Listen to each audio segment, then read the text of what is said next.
ભાવનગરના જે સંમેલનના આયોજક કોણ છે, કયા હેતુથી બોલાવે છે, એ અમારા સૌરાષ્ટ્રમાં સમસ્ત કોળી સમાજના રાષ્ટ્રીય અધ્યક્ષ છે માન્ય કુંવરજીભાઈ બાવળિયા, એમને પણ જાણ નથી.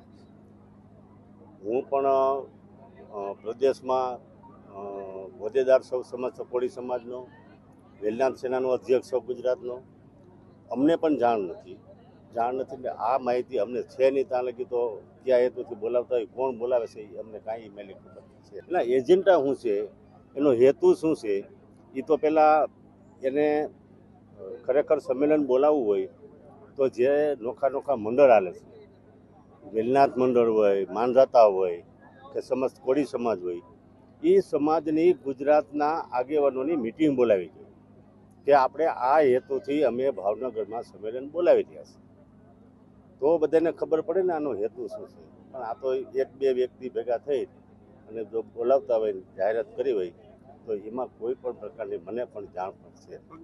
પણ મુખ્યમંત્રીએ, ગૃહમંત્રીએ એ આખી એક રચના કરી છે અને તપાસ ધમધમાટ ચાલી જ રહી છે. આમાં કોઈ જ્ઞાતિવાદ કે કાંઈ આવતું નથી. આયર સમાજ અને કોળી સમાજ વર્ષો જ્યાં એના કારખાના હોય તોય ભલે, એના ફાર્મ હાઉસ હોય તોય ભલે, એના રિસોર્ટ હોય તોય ભલે, એ બંને કોમ વર્ષોથી આ હળીમળી રહે છે. અને આમાં પણ કોળી સમાજના કોઈ સંડોવાયેલો હોય કે કોઈ પણ સમાજના સંડોવાયેલો હોય, એ તટસ્થ તપાસ થઈ રહી છે અને ધરપકડી પણ થઈ રહી છે. એટલે આમાં કોઈ બીજી કંઈ ટિપ્પણી કરવાની કંઈ જરૂર નથી.